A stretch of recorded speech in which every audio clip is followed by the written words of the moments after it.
Hanggang ngayon, palaisipan pa rin kung nasaan na ang flood control witness na si Orly Gutesa.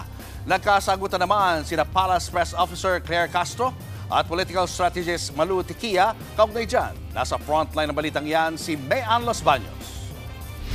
Totoo po yung sinasabi ni Orly Gutesa na nag-deliver siya sa Forbes Park.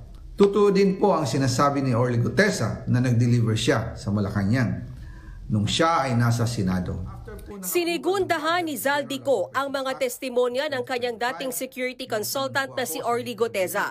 Pumikbak daw sila dating House Speaker Martin Romualdez at Pangulong Bongbong Marcos. Itong basura, ito yung box ng pera. Pagkatapos naming may baba ang nasabing basura, ipinapasok sa bahay ni Congressman Zaldico. Uulitin ko po, yung pong pera, wala pong napunta sa akin. Dumaan lang po ang pera sa akin para i-deliver. Ang mga pahayag na yan ni Gutesa ay sinabi niya na maging surprise witness siya ni Senator Rodante Marcoleta sa pagdinig ng Senate Blue Ribbon Committee noong September 25. Yan ang huling beses na nakita si Gutesa. No-show siya nang ipatawag ng DOJ noong sumunod na araw. Hanggang sa pagdinig nitong Biyernes, hindi mahagilap si Gutesa. Nasaan na po yung ating witness na si Ginoong Gutesa? So we want to find out, is he okay? Where is he at? Is he still alive? Is he dead? Maging si Marcoleta, hindi na rin alam kung nasaan si Gutesa. Sa unang araw ng rally ng Iglesia ni Cristo sa Maynila, sinabi ni Marcoleta na pinaka-credible witness si Gutesa, kahit pa kine-question ang umunoy peking notaryo ng kanyang salaysay. Natakot silang lahat sapagkat totoo ang sinasabi ni Orly Gutesa. Ano po ang ginawa nila?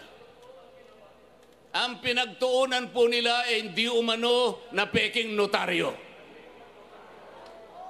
Paano po mapepeke ang notaryo?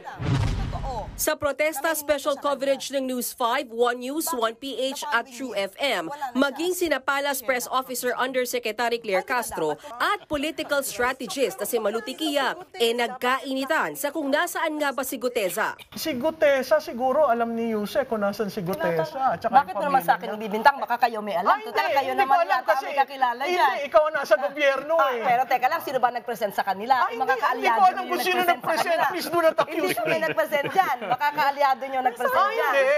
Ayan ang propaganda. Biro mo ang assertion mo, ako kasama. Ay, ba't mo hinahanap sa akin? Baka alam mo. Sa ngayon, inaabangan kung kailan muling lilitaw sa publiko si Orly Gutesa. Nagbabalita mula sa Frontline, Mayan Los Baños, News 5. Mga kapatid, Julius Babaw po. Para sa komprehensibo at makabuluhang balitaan at talakayan, mag-follow at mag-subscribe na sa social media pages ng News 5.